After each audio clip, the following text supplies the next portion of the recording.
뉴스데스크입니다. 극심한 자금난에 시달리던 한보철강이 오늘 끝내 부도로 쓰러졌습니다. 한보철강이 그동안 얻어쓴 빚은 4조가 넘습니다.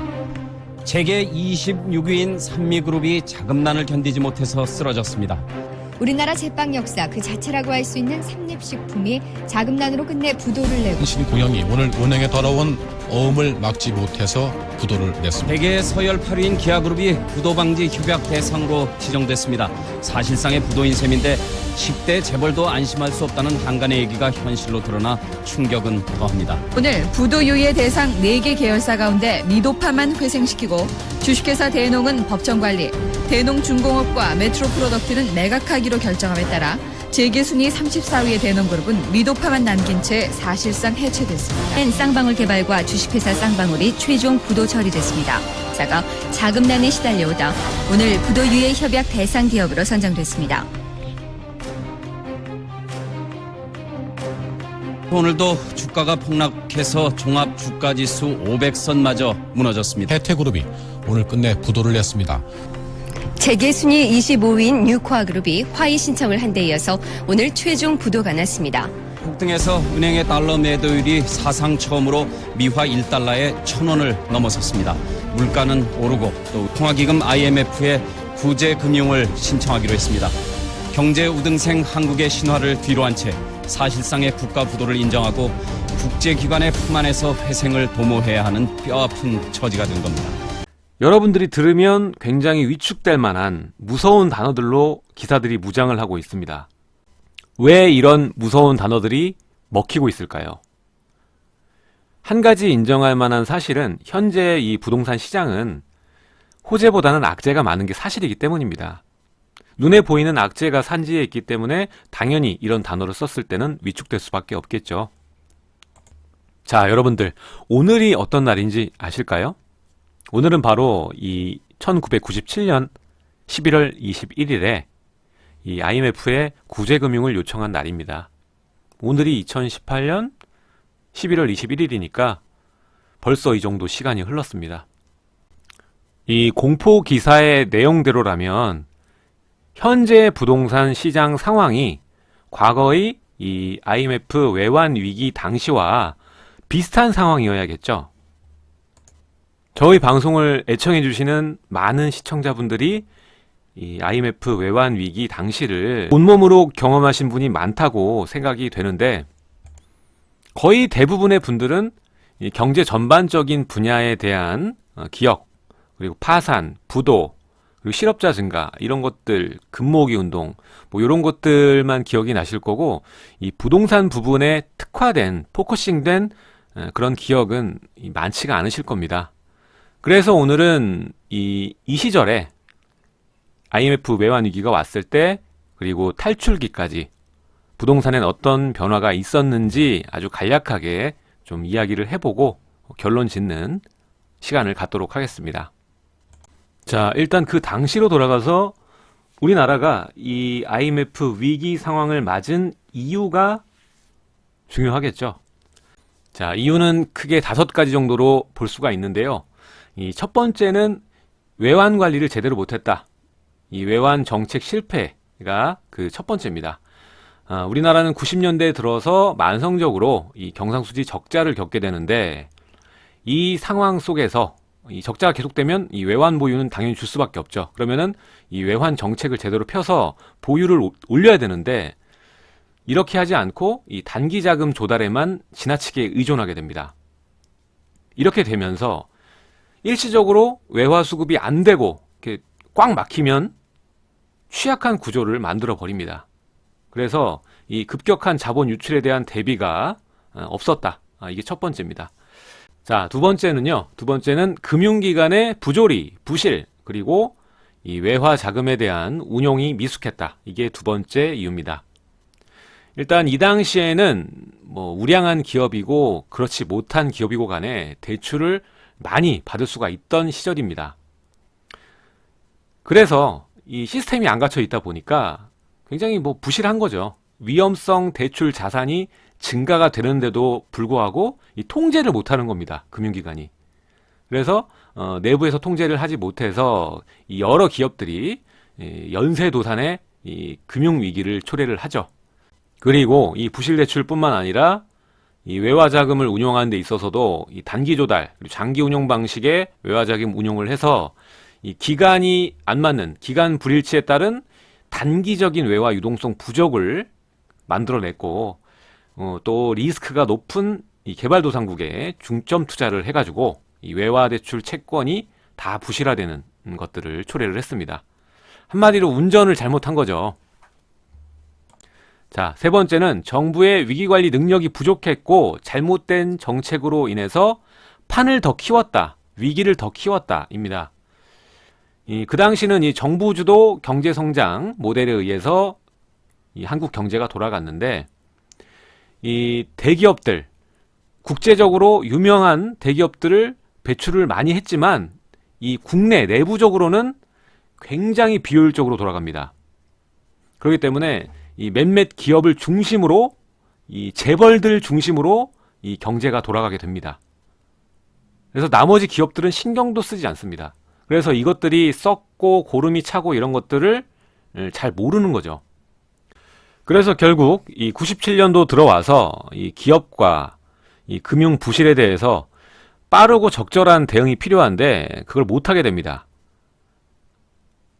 그리고 그 와중에 이 심각한 경기 침체에도 불구하고 이 경제 성장률은 높다, 국민소득 달러 유지하고 있다, 지금 신문에 나오죠. 요런 그 낙관적인 시각을 이 국민들에게 보여주면서 위기가 아니다, 이렇게 얘기를 하죠.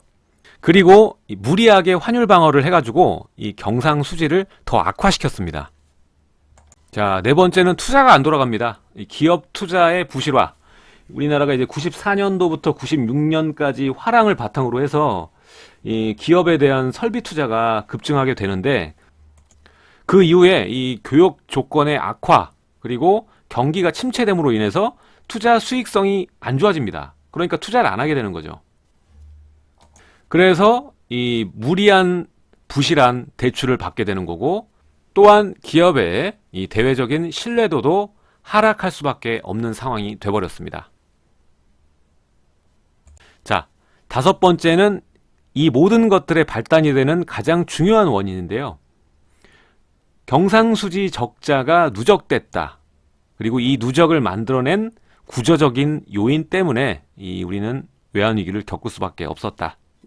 그리고 이 경상수지 적자의 누적은 대외적인 여건의 변화에 따라서 우리나라가 단기적인 유동성 부족 사태, 그러니까 돈맥경화 사태를 만들어낼 수 있는 원인을 단초적으로 제공을 하는 겁니다.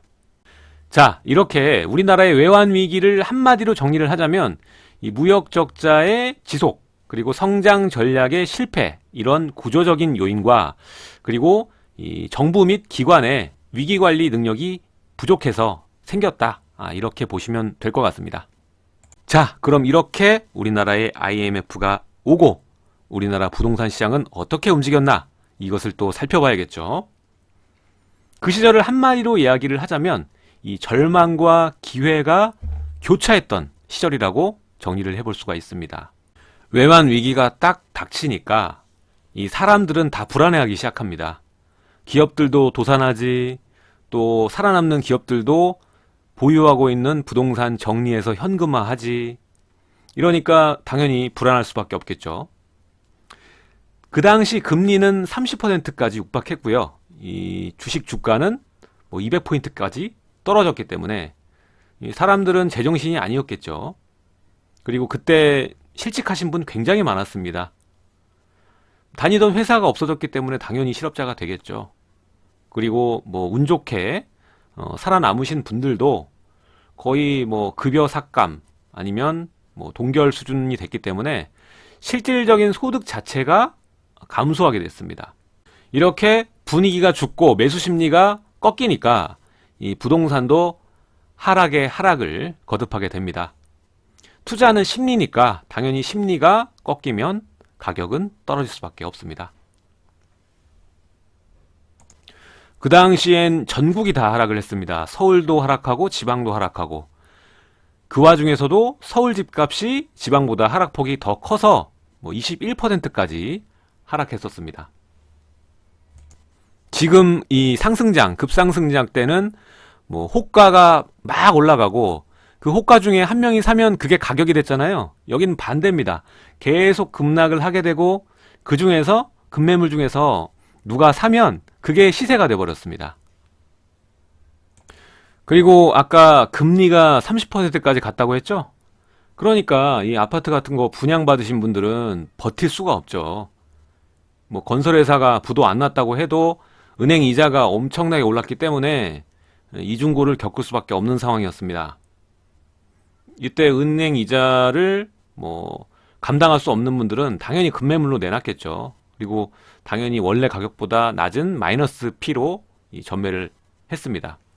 지금 생각해 보니까 그때 당시에도 폭락론자가 있었던 것 같습니다. IMF 외환위기 오니까 올 게 왔다라고 얘기를 하고 더 떨어질 것이다 라고 얘기했던 분들 있었던 것 같아요. 그리고 실제로 그 당시에 집 사면 바보다라는 소리도 있었고 위기 때마다 항상 똑같은 것 같습니다.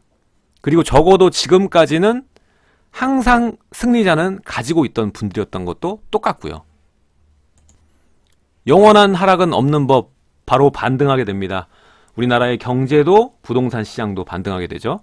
일단 경제적인 이유 중에 꼽자면 뭐 많은 분들이 이것 때문에 안 좋은 일이 많다고 얘기를 하시지만 신용카드를 첫 번째로 꼽고 있습니다. 일단은 이 소비 경제가 살아나는 불씨가 이 카드로 불이 지펴졌거든요. 그때 당시 기억해보면 뭐 아무나 가도 카드 만들어줬던 것 같습니다. 그러면서 뭐 카드 빚이 얼마네 이런 얘기도 돌고 뭐 카드 때문에 자살도 하고 뭐 그랬던 것 같아요. 하지만 뭐 본인이 갖고 있는 이 매수 심리 자체가 죽어버리니까 이 카드를 이용해서 거래를 할 수 있는 이 획기적인 시스템으로 인해서 이 소비 심리가 오르고 이것이 반등의 씨앗이 됐다라는 것은 이 누구도 부정하지 못할 것입니다. 그리고 이 부동산 시장의 반등 불씨는 뭐냐? 그러면은 이 금리입니다. 이 IMF 이후에 금리가 급격하게 내려갔거든요. 거기에다 그때 당시 우리 대통령이신 이 김대중 대통령께서 경기를 부양하기 위해서 이 부동산 규제를 다 풀었죠. 뭐 살펴보면 분양가 자유화 그리고 전매 제한, 재당첨 제한 뭐 이런 것들 다 풀어주시고 그리고 원래는 무주택자 우선 분양하던 것도 풀어버리고 그리고 이 청약 관련해서 예금 가입 규제 같은 게 있었는데 그것도 다 풀었습니다. 그 중에서도 이 신축 아파트 분양을 할 때 요것을 매입해서 5년 안에 팔면 이 양도소득세 물지 않았었고 그리고 중도금도 지원해줬고요. 그리고 거래세, 취득세, 등록세도 절반만 내도록 했었습니다. 이것들이 뭐 절대적으로 집값을 올리는 이유를 했다라고 볼 수도 있고 아닐 수도 있지만 뭐 일단 첫 번째 금리가 낮아졌기 때문에 유동성이 굉장히 풍부해진 상황이었죠. 게다가 이제 소비 심리도 살아나고 있으니까 전반적인 매수 심리도 살아났을 거고요. 그래서 2년 만에 이 IMF 2년 만에 이 부동산 인기 지역 같은 경우에는 이전의 시세를 회복합니다. 뭐 IMF 소비 체계 경제 분야에서도 우리나라가 뭐 3년 일찍 다 갚았다 이런 얘기 들어보셨을 겁니다. 빨리 회복했다. 부동산도 빨리 회복했습니다. 자, 이렇게 우리 IMF 외환 위기 상황과 이유 그리고 이 부동산 시장은 어떻게 돌아갔나 뭐 간단하게 이야기를 나눠봤는데요. 여기서 여러분들은 어떤 것을 느끼십니까? 똑같은 위기가 왔습니다. 근데 여기서 누구는 기회를 잡아서 위로 올라가고 누구는 밑으로 떨어지고 누구는 제자리 그대로 있고 이게 세 부류로 나뉘게 되죠. 여러분은 이전에 IMF 때 어떤 유형의 사람이셨습니까? 요즘 여러분들이 뉴스를 보시면 뭐 좋은 내용이 하나도 없죠. 특히 부동산 같은 경우에는 악재가 상당히 많습니다. 호재는 거의 안 보이고요.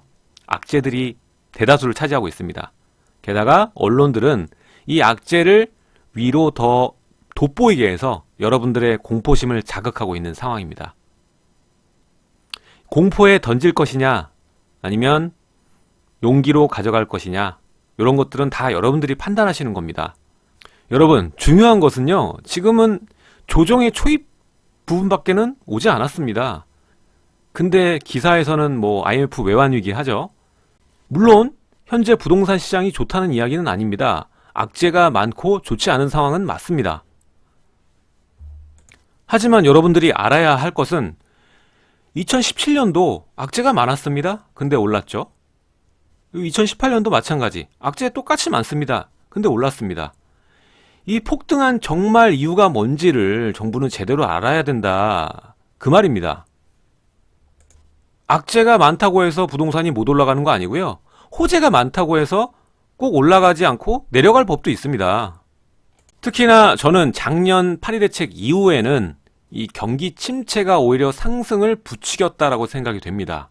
그게 무슨 소리냐 하면 이 작년에 파리 대책은 분명히 그때 나왔을 때 당시에 충격이었습니다. 고강도 정책이었고요.